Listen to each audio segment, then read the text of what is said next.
Welcome to Hoosier Game Day presented by the Hoosier Network. I'm Abel Wegenke. Alongside me and Nick Abel, we're your hosts for this season. And Indiana football has had quite the start, Nick. We're already through week one, heading into week two, games tomorrow against Kennesaw State at noon. Nick, last week there was a lot of chatter on social media about what had happened. What were some of your key moments from the game against Old Dominion last week?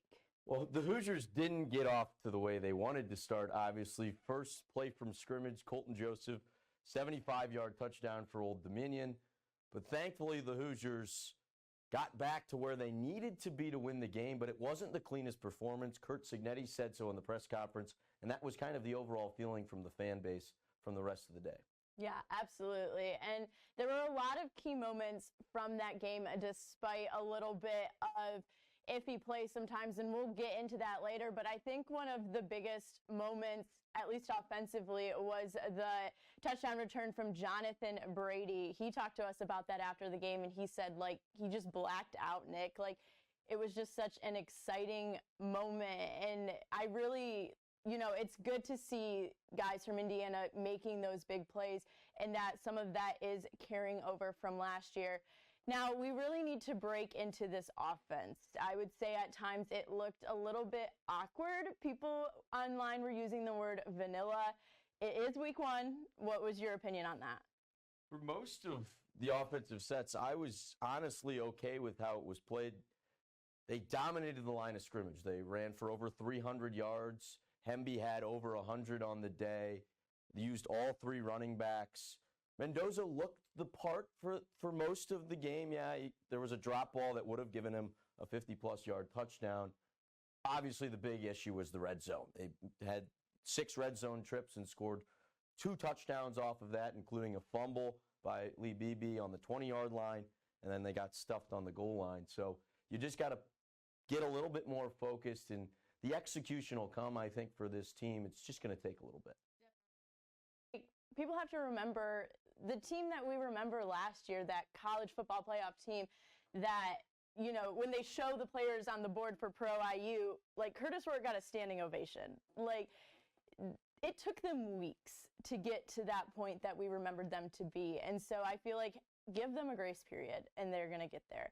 However, that defense, Nick, what was your opinion on them? Because I felt like they were the most comfortable group on the field. Absolutely.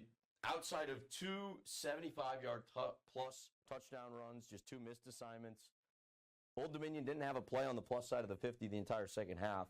They really did look good for a majority of the game. Obviously, it looks different when you give up 2 bust plays. But, yeah, they looked solid. You have a bunch of your returners, 3 All-Americans on that side of the ball. They looked comfortable. They're going to be the key part of this team. They really were last year. A lot of people don't talk about that because the prolific offense. But they were one of the best rush defenses in college football, and it looked like they're going to be the same this year. Welcome back to Hoosier Game Day. I have Hoosier Network football reporter Ian Plaskoff joining me. Ian, first year on the beat. How is everything going so far? It's been awesome. Only 1 week of actual football so far, but I've been looking forward to this assignment for a while and excited for the rest of it. Absolutely. And we're going to take a deep look into Indiana today and kind of what they need to do to get out ahead, of Kennesaw State and try to take this game. What are kind of your almost keys to Saturday's game? Offensively, I think it's all about getting Fernando Mendoza comfortable in this offense. You think back to week 1 last year, Curtis Rourke did not look great per se, but as the year went on, he became an all-conference player, set school records, and that all started with the run game. When Indiana establishes the run game, they're able to open up the option playbook. You think back to last week, it was pretty vanilla. The offense was maybe 10% of the playbook. So when Indiana rushes again for over 200, 300 yards, that'll allow Mendoza the cushion to be comfortable, try some new things, and allow Indiana to get ready for a big week 4 matchup against Illinois. Defensively, they look great other than those 2 plays. And with Dexter Williams for Kennesaw State at quarterback, super mobile, you have to be able to contain the edge and hold him in the pocket. So Kellen Wyatt and Mikal Kamara, they have to do their job of securing the edge defensively, and then everything will pick up after that. Yeah, Ian, I totally agree. And when you're looking at Kennesaw State and Indiana, Who are two kind of players, one from each, that you think are going to be a really great matchup for fans to look out for come Saturday? I think the in-mind battle, per se, of Aiden Fisher at the middle linebacker spot for Indiana and Dexter Williams running this Kennesaw State offense is going to be fascinating. It's Dexter Williams' return to Merchants Bank Field at Memorial Stadium, played quarterback for Indiana for 4 games, a couple of years with the Hoosiers, and Aiden Fisher in his second year with Indiana, but 2 excellent minds of the game with a lot of experience. Fisher commanding this defense, making adjustments, and then Williams with those speedy legs. It's going to be a really interesting battle to see how those two sides adapt to each other. Yeah. And if you had to take a look at this Indiana roster and, you see who's improving and returning and had a breakout game last game, who do you see having either another breakout moment in this game or a fresh breakout moment in this game? I'm going to take the fresh breakout option here and think to Elijah Surratt. No targets in the first half against Old Dominion, picked up a little bit later in the second half.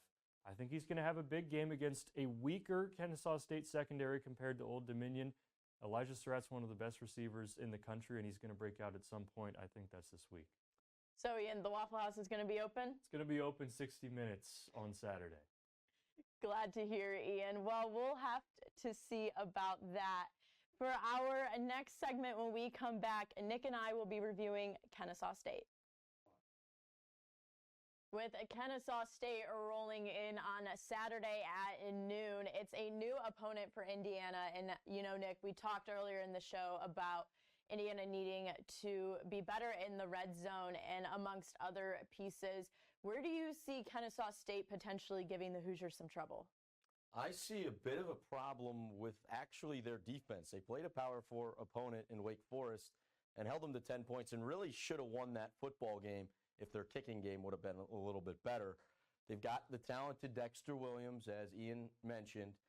It's a little bit of a return. It's going to be emotional for him, I'm sure. It'll be fun to see what he can do, but he could also be an issue. He can run, and he is not afraid to throw the football. 12 for 33, that's not necessarily great, obviously, but they give him the rock. He ran for 14 times as well, had one big breakout run, but only did 44 yards on the ground. It's his ball game to control, and he's got a decent target in Gabe Benyard, who really showed out last week, had 5 catches for 103 yards. The offense wasn't awesome for a lot of the game for the Owls, but they made it close against Wake Forest. Yeah. And, with this Kennesaw State roster, not familiar to maybe Hoosier fans, who are a couple players that you think people should be looking out for on the field? I think it's Benyard. I think everybody's going to be expecting to know Williams, but he was phenomenal and really torched the Wake Forest secondary. He made a big 40-plus yard catch and was kind of all over the place. It'll be really fun to see him matched up against D'Angelo Pons. That's going to be a ton of fun to watch because Old Dominion actually threw at Pons 6 times this week, which was a bit of a surprise, even though they did have a couple of wide receivers who are on the taller side, 6'3", 6'4". Benyard's not that tall, but very fast and can get downfield in a hurry. Absolutely. And do you see this matchup on Saturday kind of being a close game? Do you see IU playing reserved again, or do you see, IU coming in with like a fire lit under them and they attack and open up more? What do you see? I think Curt Cignetti is not in the slightest bit happy that his team didn't execute, and I think they're going to open it up quite a bit, especially in the first half. They're going to take some shots, take some chances, really test Kennesaw State in the weak secondary. I expect them to put boot to heel on the ground on Saturday, and we know what they can do running the football. So I think it's going to be really tough for Kennesaw State to do what they did against Wake Forest and keep it close. Well, Nick, Saturday is sure to be exciting, and I'm really interested to see how both of these teams take the field against each other in their strategy. It should be a good matchup. Hoosiers looking to move to 2-0. Kennesaw State looking to improve to 1-1. For everyone who tuned in for episode 1 of Hoosier Game Day, thank you. Brought to you by the Hoosier Network. For our director, R.C. Glover, guest Ian Plaskoff, Abel Wegenke, and myself, Nick Abel, have a great rest of your weekend and tune in at noon Eastern for IU Kennesaw State this Saturday.